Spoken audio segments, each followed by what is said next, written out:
Our story today kicks off in the year 2038, and out of nowhere something really strange happens. The government starts building a barrier in the sky. And that's because they're hiding something massive from the public, and they don't want anyone finding out about it. In the distance, you can make out two planets with a bizarre shape just constantly orbiting Earth. In the very first scene, we see office workers leaving work totally normally, and the second they step outside, a loud announcement blares through the speakers demanding that all citizens take their balance pills, stay away from any unauthorized substances, and comply with all regulations, stressing that personal responsibility is a core factor in protecting the entire population, and anyone who breaks these rules will face punishment, because they're trying to control the chaos by any means necessary. Among the crowd, we spot a woman holding a book, sitting in an empty spot, glancing around suspiciously for a moment. In her hands is a book called *The Bell Jar* by Sylvia Plath, and she starts crossing out certain words inside it. We notice that every single person around her is wearing the exact same shoes identical to hers. A little while later, she hops in a taxi and decides to head home, and she keeps staring around the whole ride, watching the street in this really unsettling way. She notices that the people on the street are also wearing the same shoes. Suddenly, she decides to get out on the side of the road, and after she walks a bit, her heel snaps off, and she tries to keep moving as best she can. A few hours later, the sky starts to darken and a massive storm rolls in. The woman is forced to find somewhere to take cover, and she makes it to a cafe and rushes inside, taking her shoes off at the door. An employee standing there tries to stop her and tells her she has to be wearing shoes to sit among them. And when she warns them about the storm outside, nobody believes her at all. Despite everything happening around them, they're convinced that since the government hasn't issued any official warning, there is no danger. And when Denise steps back outside, she finds a piece of glass on the ground and picks it up. And before she can hurt herself with it, she spots her neighbor, who starts talking to her about his job and how he's about to get promoted soon and take on a major position. She's thrown off by how calm and unbothered he is. And they notice a homeless man sitting in the street, and her neighbor figures the guy clearly lost his mind after the war and everything that happened, and tells her to stay far away from him before he hurts her. Denise notices the man keeps looking up and pointing at the sky, and she's shocked when she looks up and sees two moons at the same time. From sheer fear, she starts running fast and makes it to the bank to get to her friend Patrick. And she feels like something good is about to happen, and that this is a good sign. The moment they both step out of the building, they hear another warning announcement through the speakers telling any person to report if they see someone in front of them breaking the rules, because it's for their own protection. The government promises to help them adapt as quickly as possible. At the same time, the sky starts to darken again, and Patrick gets the feeling this is not a good sign the way Denise thinks it is, and he starts getting more and more anxious.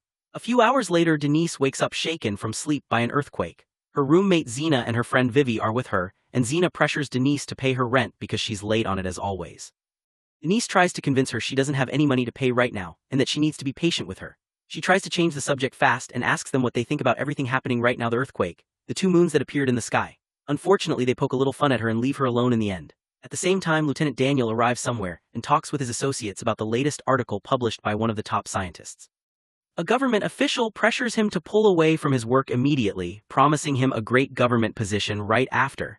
Daniel speaks with the scientist himself and tries to convince him, but the scientist refuses. He believes the people need to know everything in detail. At the same time, Daniel insists they have to maintain control over the system and over the population so that the world keeps running, and he believes the government is the only path they need to keep following to continue their lives. A huge argument breaks out between them in the end. The next morning, Denise and Patrick go to observe some men, and they see them approaching the homeless man sitting in the street and offering him work at the cafe. Denise seizes the opportunity and tries to convince them to give Patrick a job too, telling them his appearance isn't totally put together, but he works really well and he's talented at what he does and deserves a chance. After that, Tom explains to her that he and Andre fled the war and can hardly believe they made it to a neutral country, and they're planning to start their lives fresh from scratch. He tells her his father was actually a military officer and that he's thinking of joining the military himself. Then Denise leaves with Patrick, and he keeps advising her the whole way that she needs to change her lifestyle and her approach to life, because if she keeps going like this, she's going to lose everything and won't be able to survive. At the same time, we see a group of friends sitting around discussing their futures, and a beautiful girl walks in and sits with them, saying she was sitting somewhere else a moment ago. And the service was terrible. Suddenly, Denise and Patrick arrive, and she asks them to turn on the news fast. She's baffled that the government is doing everything in its power to convince people that those two moons are nothing but an illusion and a mirage, nothing more. After a while, she starts looking for a job and goes in for an interview. And as usual, she fails it because she keeps talking about poetry and literature, which irritates the interviewer deeply, and she refuses to hire her. The moment Denise spots her shoes, she becomes furious, scared, grabs her things, and runs out. She's stunned when she steps outside because she witnesses an officer beating a woman and killing her, accusing her of theft, and she's horrified that they're carrying out On-the-spot executions for anyone who makes a mistake, no trial whatsoever. She notices the man is wearing the same shoes and gets even more tense, keeps looking around her absolutely terrified. After that she runs into Tom again and tells him everything that happened to her, and Tom starts talking with her and calming her down. Explaining that everything happening reminds him of the Renaissance when people realized the Earth wasn't the center of the universe the way everyone believed, and that there are so many things hidden from them. From that point on people started thinking about everything around them all over again. Denise tries to find out from him if a new war is really coming, and Tom confirms that it will happen, but there's still no set timeline for it. He feels the government is doing all of this precisely to distract people so nobody keeps starring up and discovering what they're hiding. And he feels those two moons are a really good sign and that something is definitely about to happen soon that will change the world. He believes people need to start changing and seeing things as they truly are. Denise is genuinely thrilled by his words and finally feels like someone understands her. At the same time, the scientist is walking alone in the park and sits by a tree, and by chance his student Diana comes by and tells him she hasn't been comfortable at all lately and started taking the balance pills and they're heavily affecting her body. The doctor gives her some loose advice, but the moment he sees her shoes he leaves her and runs. Denise heads home and finds Zena sitting waiting for her, telling her she has to vacate and leave because her boyfriend Kim wants to move in and they have an important guest coming. Denise tries to work out a compromise, at least give her a little time to find somewhere else. But Zena refuses and stands firm, saying Denise is the one in the wrong because she's always breaking the rules and doesn't take her balance pills like everyone else. After she's done talking, she rushes out to head to the airport to receive her guest. By chance, Denise spots an article on the computer saying the war has already started and that everything is about to change. Zena arrives at the art exhibit with her new friend Vivi and shows them all the artwork she's been creating lately, very proud of herself. She asks Adrian to come up and perform the new poem he wrote, but before he can speak the clowns come out and cut him off completely and start acting in a really ridiculous way.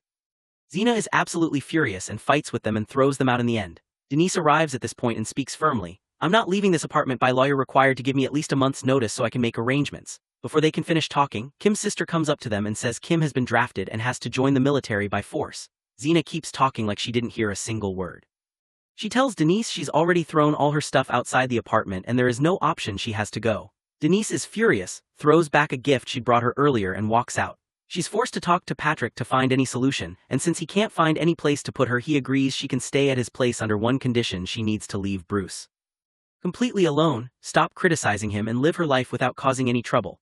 Suddenly, while they're watching TV at night, they feel a massive tremor, a huge earthquake hits. They try to act like nothing's happening. A little while later, Bruce starts fighting with them and blames Denise for stealing his Pepsi, and of course she's not about to let that slide and she hits him with the bottle in the face and storms out and leaves the place.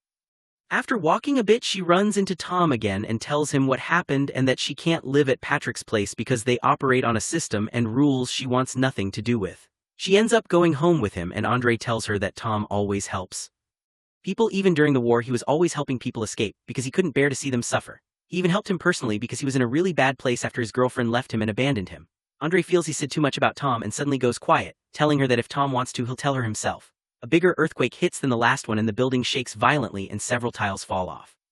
Denise is really frightened and senses something is genuinely wrong and that there shouldn't even be earthquakes here. Tom and Andre try to calm her down as best they can, and Tom starts reading her a novel he was in the middle of, getting her to imagine it with him to distract her mind and make her forget what's happening around her. In the middle of the night, she wakes up and sees Tom sitting there holding his head, and she gets a little scared of him and decides to keep her distance and goes back to sleep. She wakes up suddenly to the sound of them turning on the news and rushes to see what's happening. A young man named Davy appears in a live broadcast saying he's terrified of the war. Andre is baffled by his reaction and thinks no man should be afraid of war and that they need to be stronger than that. After that, Tom talks to her and tells her he really feels for her because he was thrown out of his home just like her, almost the same situation, feeling completely alone with nobody checking on him. And he tries to ease her pain and assures her he'll stay by her side and support her emotionally whenever she needs him. She goes out to find Andre and sits talking with him and learns a lot about what he went through during the war, about his old job repairing computers, and about the girlfriend who left him and abandoned him, whom he met when he was injured and hospitalized because she was working as a nurse. He hopes his writing can change the world and reach people's hearts easily. Denise wishes him all the best because he's a genuinely good person who deserves it. After that, she picks up her bags and heads outside with no idea where she's going. She runs into Bruce by chance on the road, and he threatens to report her because she hit him and he got injured because of her. She's totally thrown off. Why is he going after her like this? Why does he even care when she hasn't done anything to him? He starts belittling her and insulting her and telling his friend about all the insanity she's living in, that she doesn't follow government rules, doesn't take her medication, just living completely off the grid. Andre spots them by chance while he's walking and feels terrible for her. He goes over to help her and gets into a massive fight with them and gives her a chance to get away. After a while she runs into Gianni on the road. And she's overjoyed and asks him to help her, and she's devastated to find out he's taken all his things and is leaving for Europe with his girlfriend and not coming back. She learns from him that Adrian took his whole group and went up to the mountain. And he advises her to run herself as soon as possible because she's in danger, and the government is picking up anyone who even thinks about stepping out of line. Out of pure fear she runs toward the bank, and on the way a bigger earthquake than before hits. She's shocked to learn there that the government has arrested Patrick. He's one of the people they were after, and he could be getting executed right now, since she doesn't know anyone else who can help her. She goes back to Tom and Andre again and somehow convinces Andre to get her to the prison fast because she has to help Patrick escape. She finds him talking endlessly about his achievements, the many books he's written, the latest poem he composed, and when she hears it she feels like the message isn't going to reach people as easily as he thinks.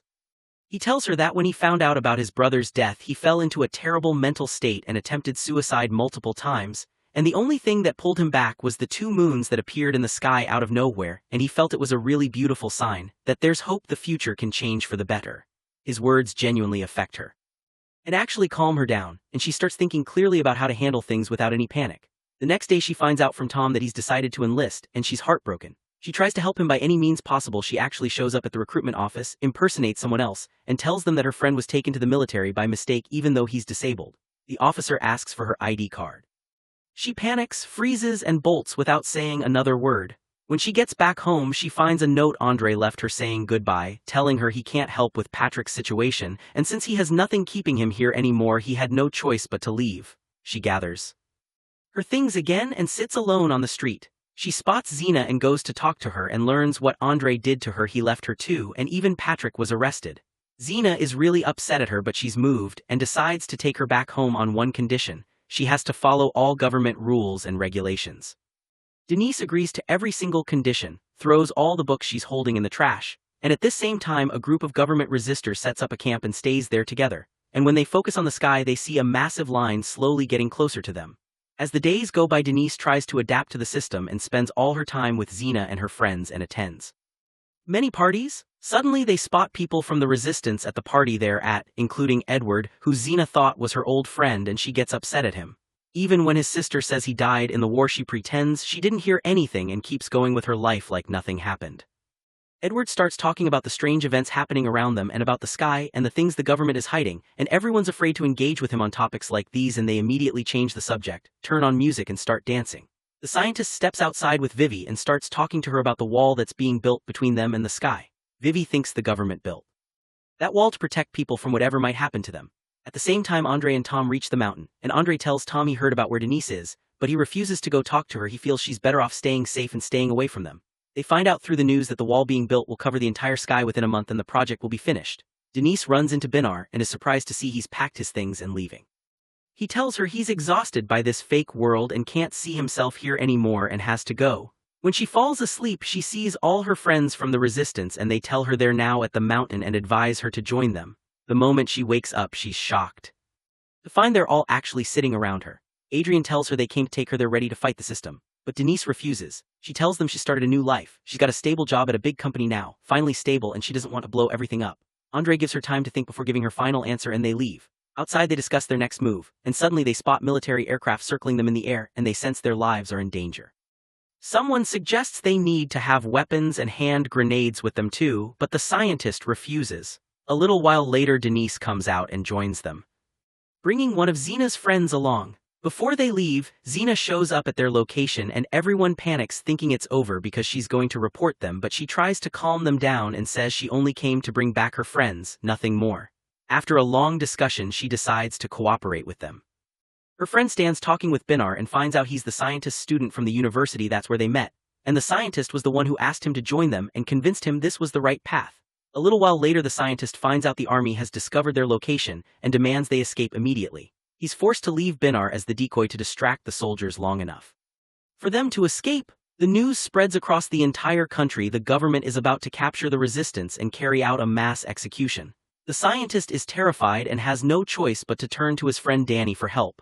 Unfortunately they argue and a huge fight breaks out between them and he's arrested in the end.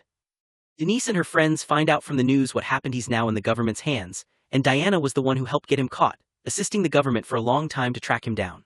Over time, they start getting arrested one by one and many traitors emerge among them. A few days later, Tom receives a letter and finds out he has to report to the military whether he wants to or not. Denise starts to feel that the place she's in is wrong and that she's throwing herself into destruction for nothing.